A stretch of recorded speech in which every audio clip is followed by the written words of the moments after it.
우리가 아는 바와 같이 이 로마서는 우리 기독신앙의 교과서와 같은 것입니다. 복음, 그리고 구원을 얻는 길과 또 우리 그리스도인들의 승리하는 방법, 그리고 인류에 대한 하나님의 영원하신 계획, 그걸 알 때 우리는 어떻게 살아야 할 것인가 하는 이러한 그리스도인으로서의 전반적인 신앙에 대한 가르침이 응축되어 있는 책이 로마서입니다. 그래서 기독교 역사 가운데 가장 큰 부흥과 또 개혁의 교과서가 되어 온 것이 바로 이 로마서입니다. 그 가운데 우리가 읽은 이 본문은 전반부에 있어서 어떻게 우리가 구원을 얻고 의롭게 되는가, 어떻게 하나님의 자녀가 되고 영생을 얻는가 하는 거기에 대한 핵심적인 진리를 보여주고 있는 부분입니다. 로마서에 있어서 가장 중요한 단어가 있다면 의라는 단어입니다. 이 의롭게 되는 것, 그래서 우리가 듣기에 이신덕구 이신덕의, 믿음으로 구원을 얻는다, 그리고 믿음으로 의롭게 된다. 그래서 로마서에서 가장 중요한 것은 이 의라는 단어입니다. 제가 주님을 영접을 하고 군대를 갔습니다.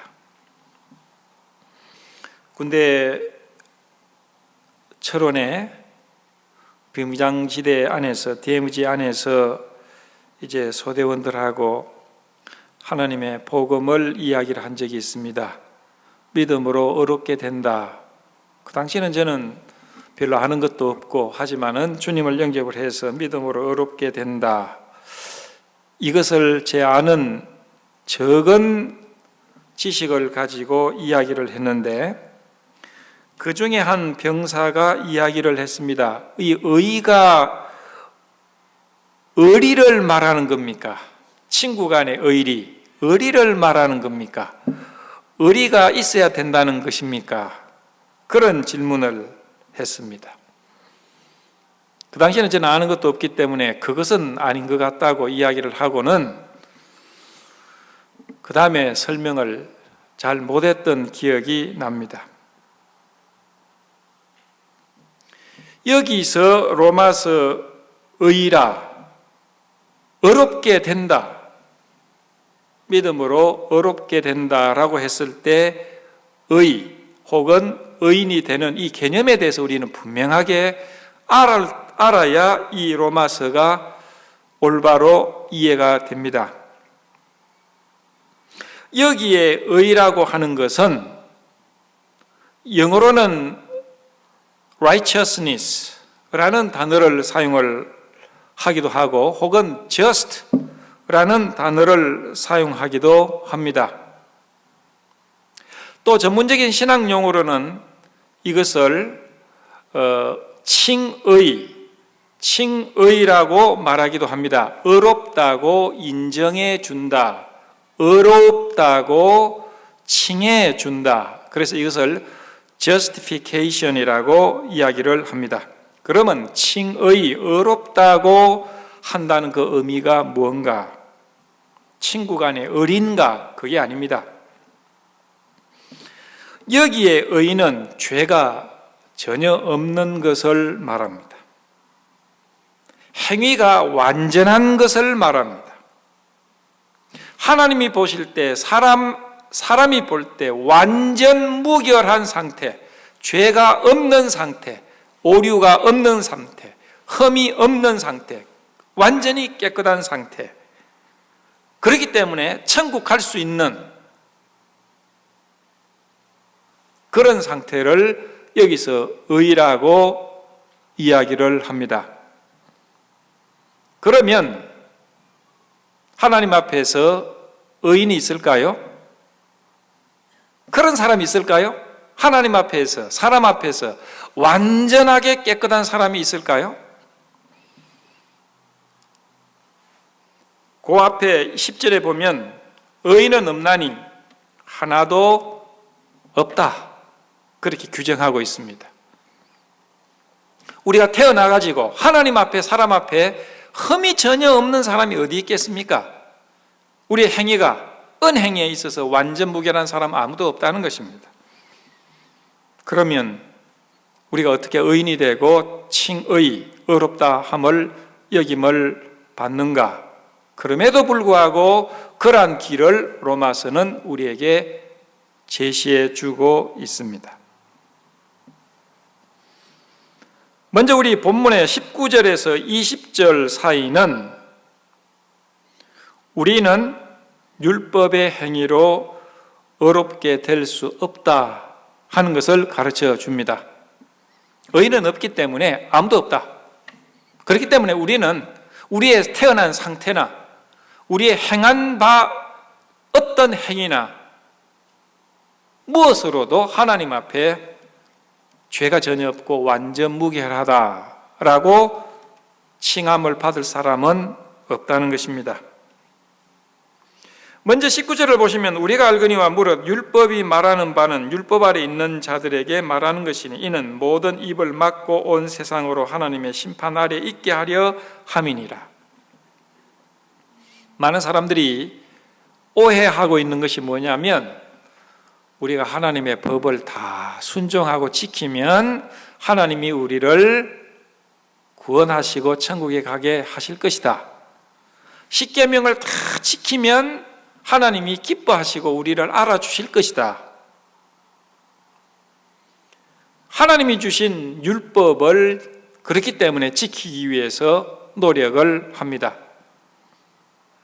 그러나 율법을 지켜서 하나님 앞에서 의롭다함을 얻을 육체가 없다 이야기를 하고 있기 때문에 그 방법으로는 안 된다는 것입니다. 왜? 그러면 하나님이 우리에게 율법을 주셨는가 하는 것입니다.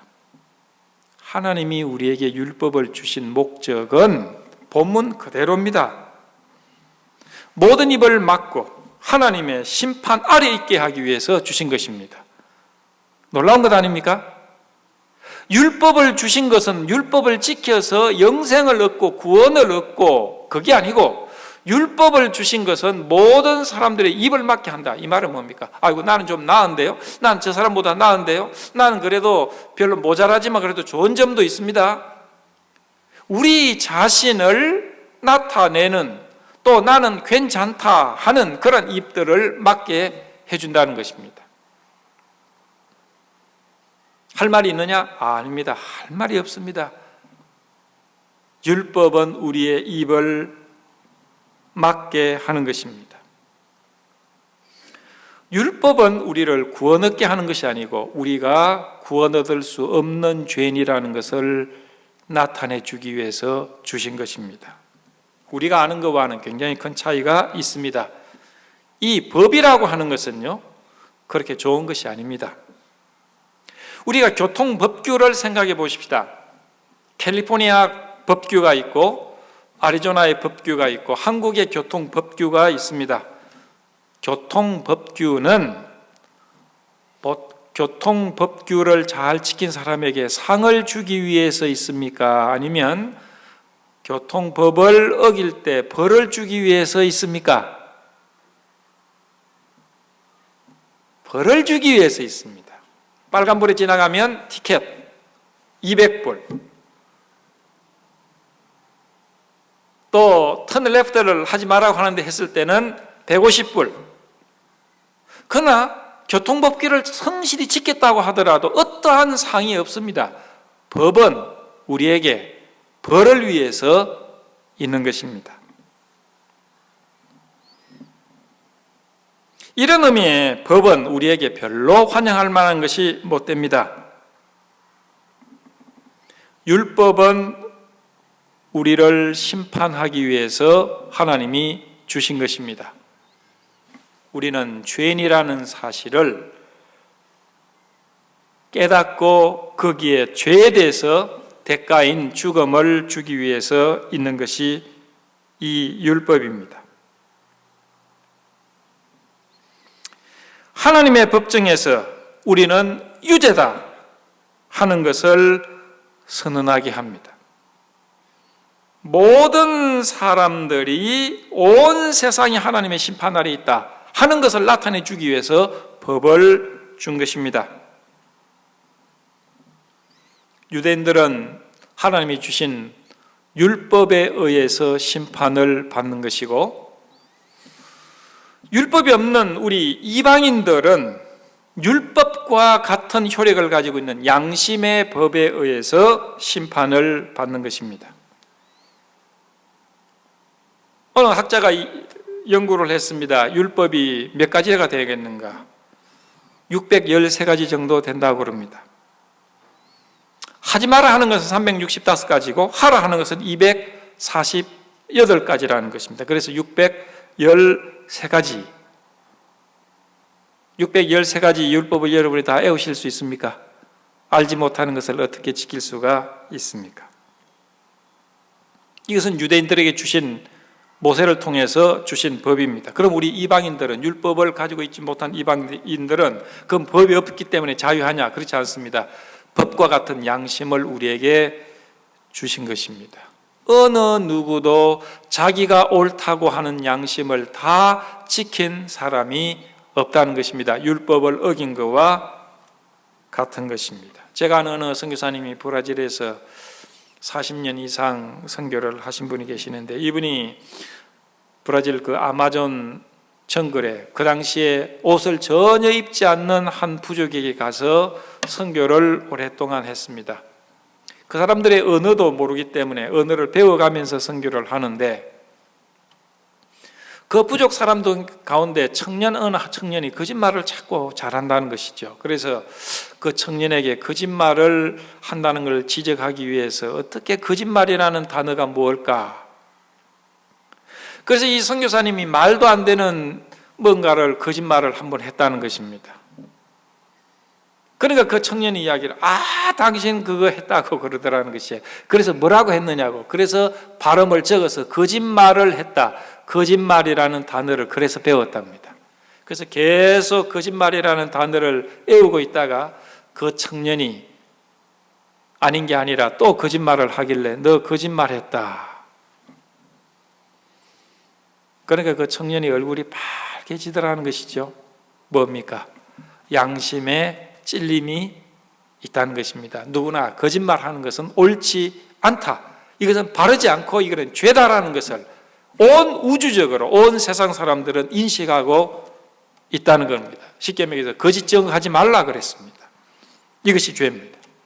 그렇기 때문에 우리 이방인들도, 율법이 없는 이방인들도 하나님 앞에서 자유치 못하는 것은 양심을 어기고 하나님 앞에 죄인이라는 사실을 나타내 주는 것입니다.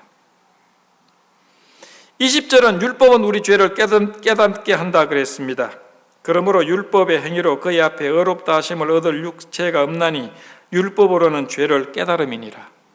하나님이 율법을 주신 이유 중에 가장 중요한 이유는 율법을 통해서 우리가 죄인인 것을 깨닫게 만듭니다. 죄인인 것을 깨닫게 해주는 것이 율법입니다. 어느 누구도 캘리포니아에 있는 교통법규를 한순간도 제외함이 없이 다 지킬 수 있는 사람은 없습니다. 그저께도 제가 차를 타고 가는데 빨간불이 다 되고 노란불이 되고 이 지나갈까 말까, 달려오는 속도는 있고 서자니 급정거를 해야 되고 지나가자니 빨간불이 될 것 같고, 그런 순간들을 굉장히 많이 겪습니다. 그래서 어떨 때는 그냥 쭉 이렇게 엑셀을 밟아가지고 오다 보면 빨간불이 탁 켜지는 걸 볼 수가 있죠. 그런 순간이 얼마나 많은지 모릅니다. 그래서 제가 느낍니다. 교통법규는 완전하게 언제나 지킬 수 없다. 어떤 완전한 사람도, 교통법규를 완전하게 아는 사람도 드물 것이고 다 지키는 사람도 없다. 교통법규가 잘못된 겁니까? 아닙니다. 우리가 잘못된 겁니다. 우리가 연약하기 때문에, 불완전하기 때문에 그렇습니다. 율법은 우리의 죄를 깨닫게 만드는 역할을 하는 것입니다. 우리가 거짓말을 합니다. 양심에 별로 좋은 것이 아니라는 걸 압니다. 그러나 거짓말하지 말라라는 법이 있기 때문에 우리가 내가 거짓말했구나, 내가 죄인이구나 하는 것을 아는 것입니다. 마치 율법은 거울과 같습니다. 우리가 얼굴에 검정이 묻었는데 우리가 검정이 묻어도 안 보이죠. 왜? 눈은 우리 얼굴을 볼 수가 없어요. 그러나 거울을 쳐다보면 우리가 검정 묻은 것을 알죠. 거울과 같은 역할을 하는 것이 율법입니다. 그러나 율법이 못하는 게 있어요. 거울이 못하는 게 있습니다. 거울이 얼굴에 검정이 묻은 것을 알려줄 뿐이지 아무리 쳐다보고 있는다고 해서 거울이 우리의 검정을 해결해 주지 못해요. 율법이 죄를 해결해 주지 못합니다. 율법은 우리가 죄인이라는 사실을 알려주고 깨닫게 해주고 폭로해 줄 뿐이지 율법의 어떠한 조문도 우리의 죄를 해결해 주지 못해요. 이것이 율법의 한계입니다. 율법은 우리가 죄인인 것을 깨닫게 하고 율법을 만드신 하나님이 뜻이 무엇인가 깨닫게 하고 하나님이 얼마나 거룩한 분인가 깨닫게 합니다. 그리고 갈라디아에서 하면 율법은 그렇기 때문에 내가 나를 구원할 수 없다. 그래서 하나님이 주시는 구원자 예수 그리스도밖에 나에게 희망이 없구나 해서 우리를 예수 그리스도에게 가게 하는 몽학 선생의 역할을 한다. 그렇게 이야기를 했습니다. 그런데 우리는요 율법을 지킴으로 십계명을 지킴으로 구원을 얻고 하나님의 자녀가 되고 천국 갈 수 있다고 생각하고 율법한테 달라듭니다. 지키려고 지키지 못하는 것 분명하십니다. 율법은 이야기를 아니다고 나는 당신에게 어떠한 것도 할 수 없다고 당신이 죄인이라는 것 당신이 형편없는 사람이라는 것을 깨닫게 해줄 뿐이지 나는 당신의 문제를 해결할 수 없습니다. 예수에게 가십시오. 예수에게 가세요. 나는 당신이 예수가 필요하다는 사람인 것을 나는 알려줄 뿐입니다. 그 역할밖에 못하는 것이 율법입니다. 그렇기 때문에 우리는 구약은 예수 그리스도를 계시하고 있습니다. 구약은 율법이 지배하는 성격을 갖습니다. 여러분, 구약의 결론이 무엇입니까? 구약의 결론은 많은 것이 있겠지만 그 중에 하나는 구약의 결론은 무엇이냐? 모든 인류는 죄인이고 하나님의 심판 아래에 있다. 그렇기 때문에 곧 올 하나님의 구원자 예수 그리스도를 영접을 해야 하고 그를 준비해야 한다. 여러분, 율법의 마지막 책이 뭡니까? 말라기지요? 율법의 가장 중요한 결론이 말라기에 나옵니다. 마지막 책, 마지막 장 4장의 마지막 구절을 보시면요 뭐라고 되어 있습니까? 참 놀라운 구절입니다.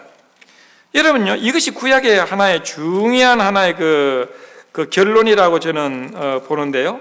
이 구약의 마지막 음성, 마지막 책, 마지막 구절에는 다음과 같은 구절이 있습니다. 너희는 내가 호렙에서 온 이스라엘을 위하여 내 종 모세에게 명한 법, 곧 율례와 법도를 기억하라. 보라, 여호와의 크고 두려운 날이 이르기 전 내가 선지 엘리야를 너희에게 보내리니 그가 아비의 마음을 자녀에게로 돌이키게 하고 자녀들의 마음을 그들의 아비에게로 돌이키게 하리라. 돌이키지 아니하면 두렵건대 내가 와서 저주로 그 땅을 칠까 하노라 하시니라. 율법의 구약의 마지막 음성의 가장 중요한 단어는 저주입니다. 율법은 우리에게 저주를 선포하는 성격을 갖습니다. 구약은 이 마지막 부분에는 중요한 두 가지가 나옵니다. 하나는 율법이고 하나는 선지자입니다. 엘리야에 대한 문제가 나옵니다. 너희가 율법을 알았느냐? 율법이 무엇인지 알았느냐? 너희들은 율법에 대해서 너희들은 어떤 존재냐? 너희들은 문제가 있다. 너희들은 멸망하게 되었다. 너희들은 회개해야 된다. 그래서 내가 선지 엘리야를 보낼 것이다. 그에게 그 음성을 듣고 회개하고 준비하라. 그렇지 않으면 저주가 있고 멸망이 있을 것이다. 여기 엘리야는 침례 요한을 말합니다. 신약은 광야에서 외치는 음성으로 시작을 합니다. 세례 요한, 침례 요한의 회개의 음성입니다. 뭡니까? 구약의 결론인 저주를 회피할 수 있게 해서 예수 그리스도가 오신다, 메시아가 오신다는 사실을 준비하고 사람들의 마음을 준비하는 역할을 하는 것입니다. 율법은 우리 죄를 깨닫게 하고 무엇이 죄인가를 규정해 줍니다. 우리는 하나님 앞에서 우리 스스로 의롭게 될 수가 없고 우리 스스로 하나님 앞에 인정을 받을 수가 없는 죄인이라는 사실, 희망이 없는 절망적인 존재라는 사실을 율법을 통해서 깨닫습니다. 그럼 우리는 어떻게 살 수 있을까요? 구원의 길이 무엇일까요? 21절은 우리에게 굉장히 다른 선언을 합니다. 21절 뭡니까? 이제는 율법 외에 하나님의 한 의가 나타났으니 율법과 선지자들에게 증거를 받은 것이라.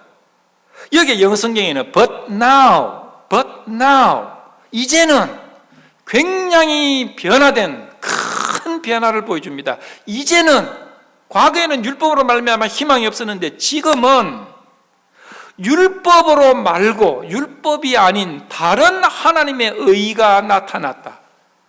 이것이 우리가 가질 수 있는 구원의 길이고 어렵게 될 수 있는 유일한 길이다.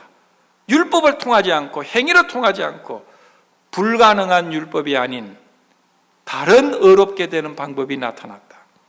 그런데 이 방법은 구약의 배경을 가지고 있다. 그것은 율법이 증거해 주는 것이었고 이스라엘의 수많은 선지자들이 증거하는 바로 그 방법이다. 조금 전에도 말씀드렸지만 구약의 말라기의 마지막에는 율법과 선지자가 나옵니다. 율법과 선지자는 행위로 이스라엘 백성들이 주신 율법으로 구원을 얻고 어렵게 될 수 없다는 것을 가르칩니다. 그렇기 때문에 다른 방법이 있을 것이다. 하나님 주시는 메시아를 통해서 그를 믿음으로 될 수밖에 없다. 구약의 선지자와 율법은 그것을 계속해서 보여주고 있는 겁니다. 이제 그것이 여기에 도래하게 되었습니다. 이제는 율법 외에 하나님의 한 의가 나타났으니, 여기 율법 외라는 건요 굉장히 큰 중요한 단어입니다. 율법과 전혀 상관이 없고 율법과 아무 상관이 없는 그런 강조어법입니다. 율법과 전혀 관계가 없이 어렵게 되는 방법이 나타났다. 이것은 곧 구약의 선지자들과 율법이 보여주는 것이다. 그게 뭡니까? 하나님의 의인이 나타났으니 율법과 선지자에게 증거를 얻은 것이라. 곧 예수 그리스도를 믿음으로 말미암아 모든 믿는 자에게 미치는 하나님의 의인이 차별이 없느니라. 그러면 어떻게 어렵게 됩니까? 여기에 명백하게 이야기해 줍니다. 예수 그리스도를 믿음으로 말미암아 모든 믿는 자에게 미치는 하나님의 의인이 차별이 없다. 첫째, 믿음으로 어렵게 됩니다. 율법의 행위가 전혀 아니고 그거와 전혀 관계가 없고 어렵게 될 수 있는 유일한 길은 믿음으로 된다는 것입니다. 예수 그리스도를 믿음으로만 어렵게 된다. 어렵다는 건 사실 우리는 여러분이 분명하래요. 어렵다는 건 죄가 전혀 없고 완전하고 거룩하고 하나님과 우리 사람 사이에 전혀 흠이 없는 완전 무결한 것이 어라고 그랬습니다. 그렇게 어떻게 될 수 있느냐? 행위가 아니고 우리 자신이 아니고 예수 그리스도를 믿음으로 어렵게 된다는 겁니다. 얼마나 놀라운 것입니까? 이것은요 인류에게 있어서 가장 쇼킹하고 가장 놀랍고 가장 은혜롭고 축복된 소식입니다. 그래서 이것은 우리는 굿뉴스, 복음이라고 이야기를 합니다. 예수를 믿음으로 어렵게 되는 것은 전 구약이 약속한 것입니다. 구약은 어느 한순간에도 어느 누구도 행위로 어렵다 함을 얻는다고 한 구절이 없습니다. 너희가 잘해서 하나님 앞에 인정을 받을 사람이 없다고 가르칩니다. 구약은 믿음으로 메시아를 믿음으로 메시아가 오신다. 두 번째, 이 의는 하나님이 주시는 의라고 가르쳐 줍니다. 모든 믿는 자에게 미치는 하나님의 의인이 차별이 없느니라. 율법의 의는 차별이 있습니다. A라는 사람은 행위가 엉망입니다. 그래서 그 사람은 형편없는 사람이다. B라는 사람, 그 사람보다도 조금 행위가 낫습니다. C라는 사람은 법 없이 살 수 있는 사람입니다. D라는 사람은 감옥 가지 않으면 안 될 사람입니다. 사람에게는 다 그들의 행위의 차이가 있어요. 그들의 인격의 차이가 있습니다. 그러나 어느 누구도 완전한 사람이 없습니다. 이것이 행위로 말미암는 의입니다. 그렇기 때문에 인간에게는 행위로 말미암는 의라는 건 있을 수가 없어요. 행위는 차이가 있습니다. 그러나 예수를 믿음으로 주시는 하나님의 의는 차별이 없습니다. A라는 사람도 예수를 믿었을 때 하나님이 그에게 의를 주시고, B라는 사람도 예수를 믿었을 때 하나님이 믿음으로 그에게 의를 주시고, C라는 사람과 D라는 사람에게도 하나님이 의를 주십니다. 이 의는 그 사람이 만든 의가 아니고 믿음으로 말미암아서 하나님이 주시는 하나님의 작품인 의예요. 이제 한국에 있는 젊은 청년들은 군대를 갑니다. 이제 군대를 가는 첫날에는 어떻습니까? 어떤 사람은 빨간 잠바를 입고 오고, 또 어떤 청년은 노란 옷을 입고 오고, 어떤 청년은 운동화를 신고 오고, 전부 각자 개성에 맞는 옷들을 입고 옵니다. 자기들의 옷이죠. 그러나 몇 시간 후면 어떻게 됩니까? 똑같아집니다. 나라에서 주는 옷을 똑같이 입습니다. 색깔도 같아요. 군화도 똑같습니다. 머리도 똑같이 깎아요. 누가 누군지 구별이 안 됩니다. 왜? 나라에서 똑같은 옷을 주기 때문에. 그거와 같은 것이에요. 예수 그리스도께서 나의 구주다, 예수님이 나의 구세주다, 그를 나의 믿음으로 받아들일 때 그 믿음을 보시고 하나님은 의를 우리에게 입혀주십니다. 그래서 이건 하나님의 의라고 그래요. 하나님의 의가 예수 믿는 사람들 다 같이 입혀주시니까 예수 믿는 사람들의 의가 똑같아요. 왜? 다 하나님의 의니까. 하나님이 너는 완전하다, 너는 전혀 흠이 없다, 너는 죄가 없다, 너는 완전하다 하는 의를 우리에게 믿음으로 입혀주신다는 겁니다. 그래서 그것은 우리의 의가 아니고 하나님의 의니 차별이 없다, 그렇게 이야기해 줍니다.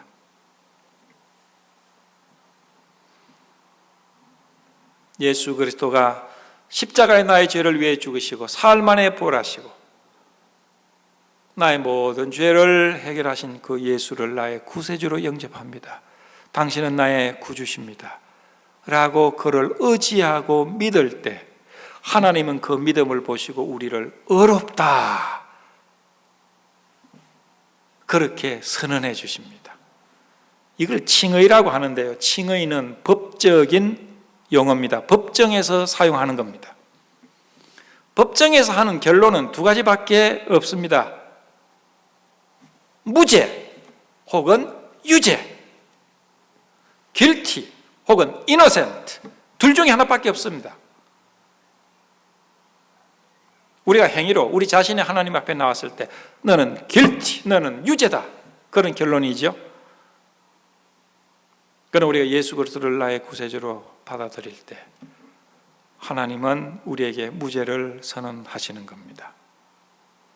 우리를 의롭다고 선언해 주시는 겁니다. 이 선언은 우리가 스스로 하는 것이 아닙니다. 하나님이 선언해 줍니다. 예수를 믿는 자에게, 믿음이 있는 우리에게 하나님은 너는 무죄다, 너는 거룩하다, 너는 의롭다 라고 하나님이 결정해 주십니다. 하나님이 선포해 주시니까 누가 아닙니다 할 사람이 누굽니까? 아무도 없습니다. 하나님이 법적인 법정에서 우리를 거룩하다, 의롭다 라고 선언해 줍니다. 그럼 여기 문제가 생깁니다. 나는 죄인이고 형편없고 인격도, 나는 잘못한 죄도 많은데 하나님 예수를 믿음으로 우리를 그냥 의롭다, 죄 없다, 그건 뭔가 잘못된 것 아닙니까? 죄 있는 사람을 죄 없다라고 말하는 것은 뭔가 이거는 문제가 있는 것 아닙니까? 그렇습니다. 문제가 있는 겁니다. 죄인을 하나님이 죄 없다고 말하실 수 없는 겁니다. 하나님 그렇게 하실 수 없어요. 그건 옳지 않습니다. 그러면 하나님이 죄인인 우리가 예수를 믿을 때 우리를 의롭다 하는 이유가 있습니다. 그 조건이 있습니다. 그게 무엇입니까? 23절부터 26절 속에 쭉 나오는 것입니다. 뭡니까? 모든 사람이 죄를 범하였으면 하나님의 영광에 이르지 못하더니 그리스도 예수 안에 있는 구속으로 말미암아 하나님의 은혜로 값없이 의롭다 하심을 얻은 자 되었느니라. 쭉 나옵니다. 뭡니까? 여기 중대한 사건이 있었습니다. 죄인은 죽어야 합니다. 죄인은 저주를 받아야 합니다. 죄인은 영원히 영벌에 처해야 합니다. 그게 하나님의 법입니다. 죄의 삭선 사망이나 변함이 없는 영원한 법입니다. 죄인입니다. 우리가 죽어야 합니다. 저주를 받아야 합니다. 그런데 여기에 중요한 단어가 나옵니다. 예수 안에 있는 구속으로 말미암아, 구속이라는 단어가 나옵니다. 이 구속이라는 단어는 영어로 redemption이라고 하는 단어입니다. redemption. 그래서 예수 그리스도를 우리를 구속하는 분이라고 해서 redeemer라고 이야기를 합니다. 여기 보면 redemption이라는 것은 뭐냐? 구속이라는 말은 뭐냐? 그 개념은 다음과 같습니다. 문제가 있을 때, 죄가 있을 때 그 죄값을 지불하고 우리를 자유케 하는 것을 말합니다. 값을 지불하고 우리를 자유케 하는 것을 말합니다. 제가 미국에 와가지고 그때는 이제 필름이 있지 않습니까? 필름, 이 카메라에 필름을 이렇게 있는데 그 필름을 이렇게 다 찍고는 이제 사진관에 갖다 주면 한 일주일 후에 그 필름을 이렇게 이제 사진을 만들어 주지 않습니까? 그래서 5불, 10불 내면 사진을 만들어 주는데 제가 그 가가지고 이걸 내가 사진을 찾으러 왔다. 그걸 영어로 아주 모르겠어요. 그 가보니까 줄을 쫙 섰더라고요. 근데 그래서 제가 찾아봐. 저 사람들이 그 내 사진을 찾으러 왔다 하는 걸 어떻게 말하는가. 나도 그걸 연습을 해가지고 그렇게 해야 되겠다. 그렇게 이렇게 쫙 컨닝을 하기 위해서 이렇게 보는데 어느 미국 분이 그래요. I want to redeem my picture. 그래요. I want to redeem my picture. 그런데 그때 제가 구속이라는 단어가 redemption이라는 단어를 알고 있었어요. 저 양반이 성경에 있는 단어를 사용을 하네? redemption이라는 단어를 사용하네? 그때 탁 와. I want to redeem my picture. 뭡니까? 내가 맡긴 그 사진을 나는 구속하기 위해서 왔다. 이 말이에요. 그럼 그냥 줍니까? 돈을 내야지요. 사진을 만들어준 대가인 5분이나 10불을 내야 사진을 주는 겁니다. 그 제 차례가 됐어요. 그래서 제가 준비를 했어요. I want to redeem my picture. 그럼 내 차례 돼가지고 I want to redeem my picture. 그러니까 sure 하고 내줘요. redeem은 대가를 지불하고 우리를 자유케 하는 겁니다. 우리가 죄인인데 죽을 수밖에 없는데 하나님의 아들이 우리를 대신해서 죄값을 십자가에서 지불해 주셨다는 겁니다. 우리의 죄를 위해서 피값을 흘려주시고 죄의 싹센 사망을 십자가에서 지불해 주셨어요. 죄는 우리가 짓고 죄값은 예수가 당했다는 이야기입니다. 십자가에서 그 저주의 장면을 우리는 보는 겁니다. 죄가 하나님과 너희 사이를 내었다고 그랬어요. 예수는 십자가에서 뭐라고 그랬습니까? 아버지 왜 나를 버리나이까? 아버지 하나님과 아들 하나님이 완전히 분리가 됐어요. 아버지 하나님이 아들 하나님을 버리셨어요. 왜? 우리 죄를 보시고 아들을 버린 겁니다. 우리를 받고 자기 아들을 받으신 거예요. 그리고 예수 그리스도는 십자가에 죽으셨어요. 피 흘려 죽으셨어요. 죽음이 지불되었습니다. 우리의 죄 때문에 사망이 왔습니다. 십자가에서 우리의 죄에 대한 하나님의 심판과 저주가 지불되고 끝난 겁니다. 그래서 예수 그리스도를 우리는 구원자, 구속주, Redeemer, Savior라고 말합니다. 예수 그리스도가 여러분의 모든 죄를 십자가에서 한 번으로서 영원히 해결하셨습니다. 당신이 나의 죄를 해결하셨습니다. 감사합니다. 난 당신을 의지하고 믿습니다. 이런 고백을 할 때 하나님은 우리를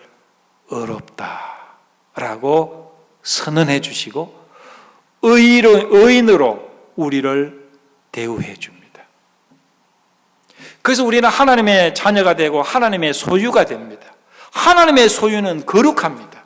그래서 우리가 하나님의 자녀이고 하나님의 소유이기 때문에 우리는 거룩한 백성이 되어서 성도라고 이야기를 합니다. 영어로 성도가 뭡니까? 세인트입니다. 가톨릭에서는 세인트는 특별한 사람만이 됩니다. 사도 바울, 베드로 이렇게 위대한 사람들만이 성인이다, 세인트라고 그럽니다. 성경은 그렇지 않아요. 성경은 예수 그리스도를 믿는 모든 그리스도인들이 거룩한 하나님의 백성들입니다. 우리는 세인트입니다. 여러분 이름 앞에 세인트 붙일 수 있어요. 그게 성경적입니다. 오늘부터 여러분들이 이제 여러분 명함 앞에 ST, 세인트 이렇게 붙이시기를 바랍니다. 이 의는 예수 그리스도의 희생으로 되어진 것입니다. 율법은요, 우리에게 두 가지를 요구합니다. 613가지 되는 율법을 한순간도 한 번도 어기지 말고 다 지키든지 아니면 지키지 못한 대가로 죽음을 당하든지, 이것이 율법의 요구입니다. 그래서 로마서 8장 4절에는요, 율법의 요구를 이루어지게 하셨다. 누가? 예수께서. 예수님은 율법을 한 번도 어기지 않은 완벽한 삶을 사심으로써 우리를 대신하시고요, 율법을 지키지 못해서 저주받을 수밖에 없는 우리를 대신해서 십자가에 죽으셨어요. 그래서 예수께서는요, 긍정적인 혹은 부정적인 면에 있어서 우리의 율법의 요구를 다 이루어지게 하신 분입니다. 우리 대신에. 할렐루야, 놀라운 분이시죠? 그래서 우리는 예수를 의지하고 믿고, 나는 당신밖에 없습니다. 내가 영생을 얻을 수 있는 길은 당신밖에 없습니다. 이것이 구약과 신약의 올바른 구원을 얻는 길입니다. 구원의 길은 하나님의 아들 예수 그리스도의 구속으로, 그를 믿음으로 구원을 얻습니다. 이것이 그저 은혜로 주어지기 때문에 은혜로 되어집니다. 그렇기 때문에 결론이 27절과 28절에 나옵니다. 그런즉 자랑할 때가 어디 있느냐? 자랑할 수가 없느니라. 무슨 법으로냐? 행위로냐? 아니라 오직 믿음의 법으로니라. 그러므로 사람이 의롭다 하심을 얻는 것은 율법의 행위에 있지 않고 무엇으로? 믿음으로 되는 줄 우리가 인정하노라. 구원의 문제는 결코 행위가 아니고 예수를 믿는 믿음만으로 됩니다. 나는 길이요 진리요 생명이니 나로 말미암지 않고는 아버지께로 올 자가 없느니라 말해줍니다. 그리고 우리는 예수를 믿음으로 구원을 얻었고 칭의를 얻었습니다. 성경은 그걸 증명해 줍니다. 우리는 하나님 앞에 의롭다함을 얻게 되었습니다. 그래서 실제로 우리 인격이 완전합니까? 아직 아닙니다. 그러나 염려할 필요 없습니다. 예수를 믿었을 때 우리는 하나님은 우리를 의롭다고 선언하시고 의인으로 대우해 주시고 그 의인은 변함이 없습니다. 우리 그리스도인은 믿음만으로 구원을 얻습니다. 그러나 행위가 필요 없는 겁니까? 아닙니다. 이건 굉장히 중요한 겁니다. 우리는 행위가 필요합니다. 행위를 통해서 구원을 얻기 위한 것이 아니고 주님이 우리를 위해서 그 사랑을 베풀어 주신 사랑에, 그 감격에서 우리는 주님을 위해서 살아야 할 도덕적인 의무를 갖습니다. 법적인 의무라기보다도 도덕적인 의무를 갖습니다. 구원 얻은 우리 그리스도인들은 주님을 위해서 희생함으로 우리는 그 은혜 받은 자로서의 임무를 다할 수 있습니다. 또한 우리가 그리스도인으로서, 믿음만으로 의롭게 된 그리스도인으로서 우리의 삶을 헌신하고 하나님을 위해서, 교회를 위해서, 이웃을 위해서 살 때 행복해요. 행복합니다. 만족합니다. 그리고 마지막에 우리에게 행위에 대한 상급이 있습니다. 우리 그리스도인의 행복과 기쁨과 상급은 행위에 의해서 결정이 됩니다. 천국은요, 의인이 되는 것은요, 믿음에 의해서만 결정이 됩니다. 우리를 이렇게 하신 주님을 찬양합니다.